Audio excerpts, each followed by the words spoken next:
अपनी हरकतों से बाज नहीं आ रहा पाकिस्तान। बीती रात कठुआ और सांबा सेक्टर में पाक रेंजर्स की ओर से की गई फायरिंग।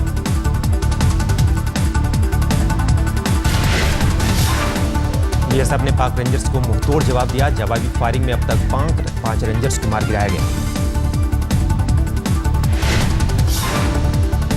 पाक रेंजर्स ने बीएसएफ के 30 पोस्टों को बनाया निशाना। बीएसएफ ने भी जवाबी फायरिंग की।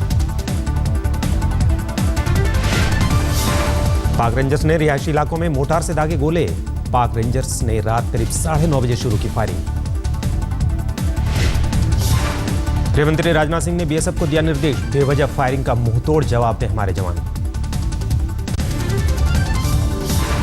पोरबंदर के पास समंदर में हथियारों से भरी पाकिस्तानी बोट में धमाके के बाद 2 और संदिग्ध बोट की तलाश। कोस्ट गार्ड ने दोनों बोट को घेरने के लिए चलाया अभियान। कोस्ट गार्ड ने 2 जहाज को ऑपरेशन में लगाया, लेकिन खराब मौसम के कारण ऑपरेशन में आ रही है परेशानी। खुफिया एजेंसी एनटीआरओ ने सैटेलाइट से फिशिंग बोट में चल रही बातचीत और गतिविधियों को किया था रिकॉर्ड। अब दोनों संदिग्ध बोट को घेरने की तैयारी। समंदर में 2 संदिग्ध बोट को देखे जाने की खबर के बाद हड़कंप। सोमनाथ मंदिर समेत तटीय इलाकों की सुरक्षा बढ़ाई गई।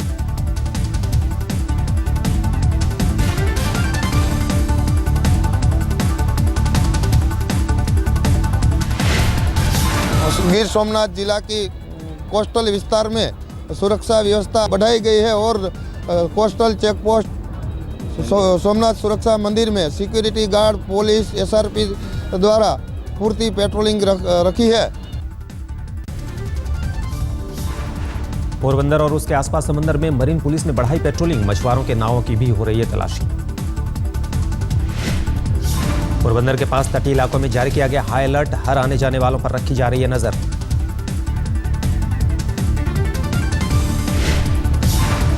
गुजरात के गृह राज्य मंत्री रजनीकांत पटेल ने कहा, तटीय इलाकों में सुरक्षा बढ़ाने के दिए गए हैं निर्देश। पूरे कोस्टल एरिया हो या फिर और कोई एरिया हो, पुलिस बहुत मेहनत करके ये पूरे कार्यक्रम को सफलता मिले, इसके लिए प्रयत्नशील है। प्रधानमंत्री नरेंद्र मोदी का पोरबंदर दौरा रद्द। 12 जनवरी को नौसेना के कार्यक्रम में हिस्सा लेने जाने वाले थे। सूत्रों के मुताबिक साजिश के पीछे आतंकी संगठन लश्कर का हाथ होने का अंदेशा। खुफिया एजेंसियों के मुताबिक लश्कर अपने आतंकियों को पिछले 4 महीने से दे रहा था ट्रेनिंग। सूत्रों के मुताबिक आतंकियों की 26/11 जैसे हमले को अंजाम देने की थी मंशा। खुफिया एजेंसियों के मुताबिक आतंकियों को समंदर के रास्ते भारतीय सीमा में घुसने की दी जा रही थी ट्रेनिंग। 31 दिसंबर की रात समंदर में घिरने के बाद पाकिस्तानी बोट में हुआ था धमाका। विस्फोटकों से भरी थी बोट।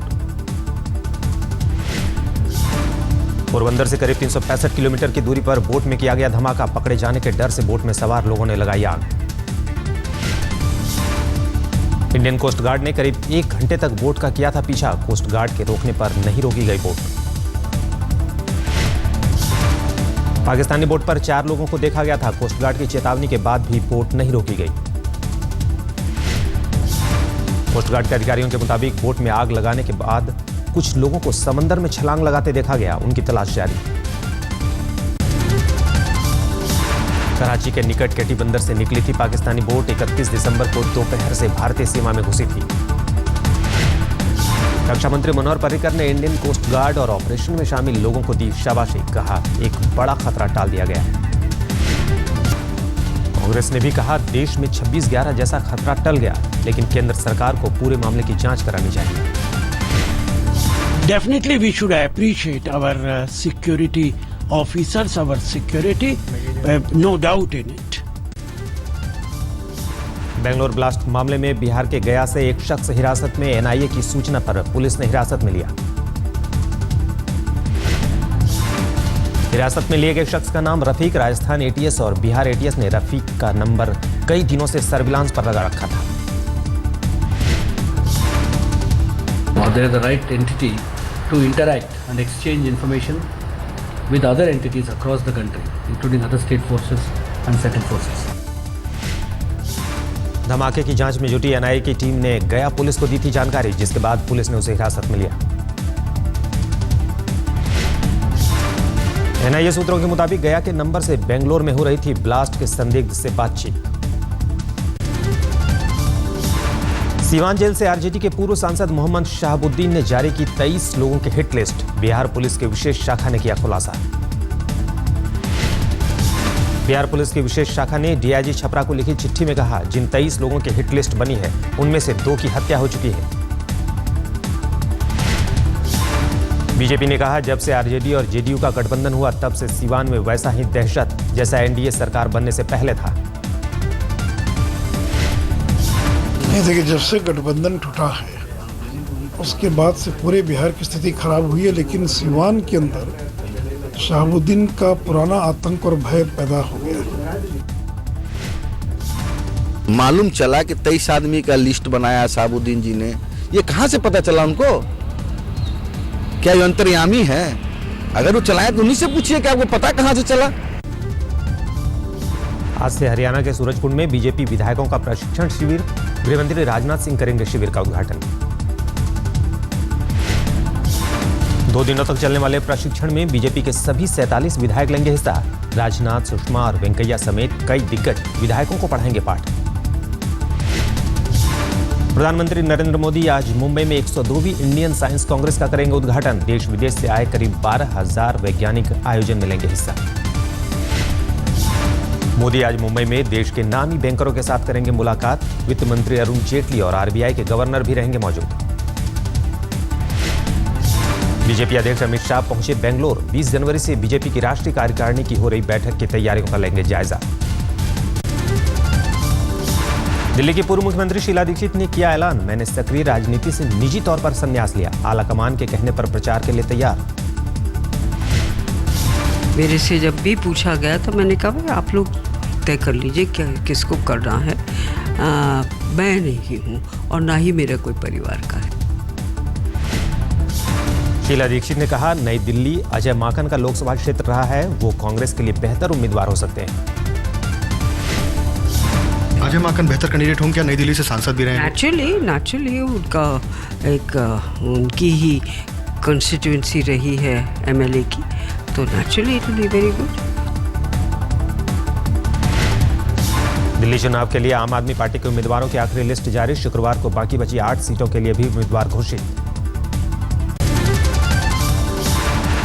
बीजेपी अध्यक्ष अमित शाह ने कहा, जम्मू कश्मीर में किसके साथ गठबंधन करेंगे इस पर अभी फैसला नहीं। पीडीपी और नेशनल कॉन्फ्रेंस दोनों से बातचीत जारी। उमर अब्दुल्ला ने ट्विटर पर लिखा, ना ही मैं ना ही मेरे पिता बीजेपी के साथ गठबंधन को लेकर कोई चर्चा कर रहे हैं।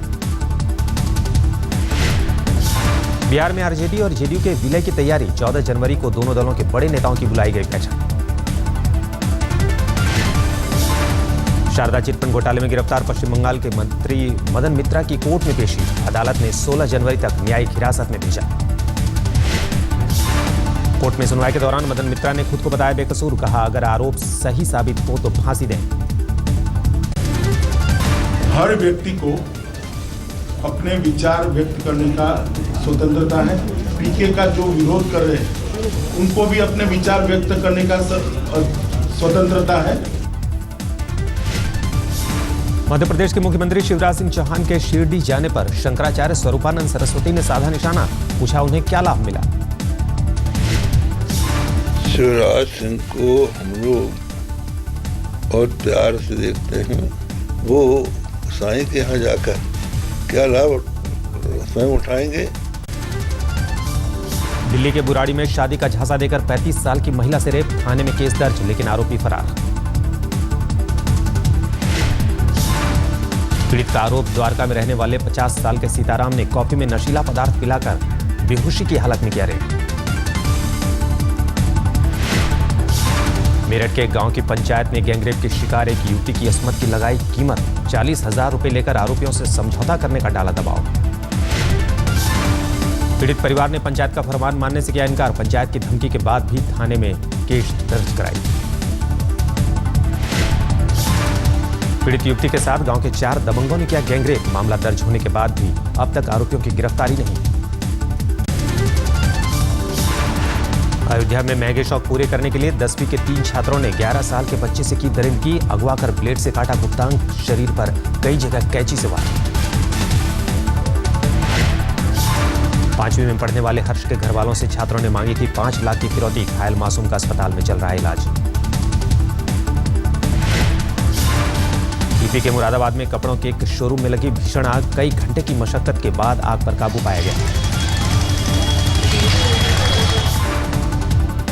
आग में करीब 80 लाख का माल जलकर स्वाहा। लोगों का आरोप, सूचना देने के 1 घंटे बाद पहुंची दमकल की गाड़ियां।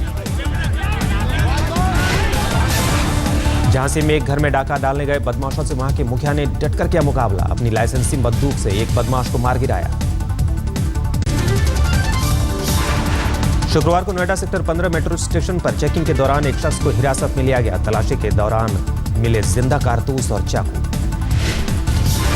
हिरासत में लिए गए युवक का नाम पंकज, खुद को इंडियन ऑयल का कर्मचारी बताया। सीआईएसएफ ने नोएडा पुलिस को सौंपा। मध्य प्रदेश में चलती ट्रेन में लूटपाट करने वाले गिरोह का पर्दाफाश, भोपाल पुलिस ने 7 लोगों को कहा गिरफ्तार। गिरफ्तार लोगों में एक रेलवे कर्मचारी के साथ रेलवे का 2 पूर्व कर्मचारी भी शामिल। 1.5 महीने पहले लूट का विरोध करने पर एक महिला को इसी गैंग ने चलती ट्रेन से फेंका था।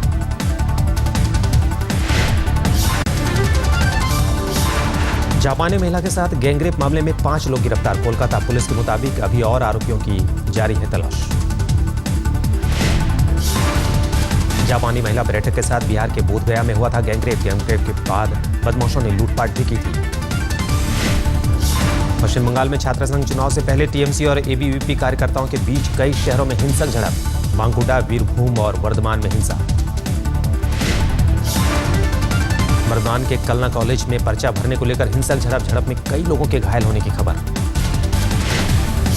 बीरभूम में भी 3 कॉलेजों में हुई हिंसक झड़प। बांकुड़ा में हिंसक झड़प के बाद पुलिस ने किया लाठीचार्ज। दिल्ली समेत कई शहरों में पिछले 24 घंटों से बूंदाबांदी जारी। दिल्ली में आज भी बारिश के आसार। बारिश के कारण तापमान में गिरावट। शुक्रवार को दिल्ली का न्यूनतम तापमान 10 डिग्री सेल्सियस। मौसम विभाग का अनुमान, दिल्ली एनसीआर में 5 जनवरी से फिर से कड़ाके की ठंड। मौसम विभाग के मुताबिक बारिश रुकने के बाद फिर से राजधानी में छाएगा घना कोहरा। कोहरे की वजह से रेल यातायात बुरी तरह प्रभावित। आज भी 37 ट्रेनें देर से चल रही हैं।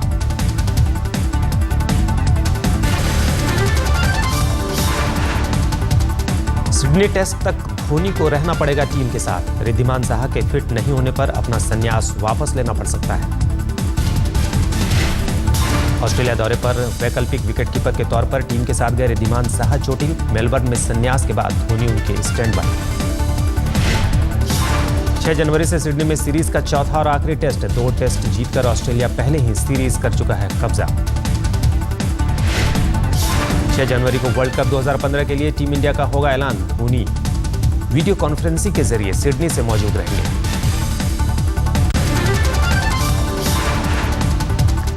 ऑस्ट्रेलिया के तेज गेंदबाज मिचेल जॉनसन को उम्मीद, सिडनी में उन्हें गेंदबाजी के लिए मिलेगी तेज और बाउंसी पिच। ऑस्ट्रेलिया के पूर्व क्रिकेटर डीन जोन्स ने की कोहली की तारीफ, कहा विराट को टेस्ट टीम का कप्तान बनाने का फैसला सही। डीन जोन्स ने कहा कोहली पहली गेंद से सिर्फ और सिर्फ जीतने के बारे में सोचते हैं, जबकि धोनी विरोधी टीम की गलतियों का इंतजार करते हैं। शुक्रवार से दिल्ली में 60वें नेशनल स्कूल गेम्स का आगाज। ओलंपिक पदक विजेता पहलवान सुशील कुमार को बनाया गया है ब्रांड एम्बेसडर। छत्रसाल स्टेडियम में होने वाले आयोजन से देश के अलग अलग राज्यों के खिलाड़ी ले रहे हिस्सा। 17 खेलों में दिखाएंगे अपना जौहर।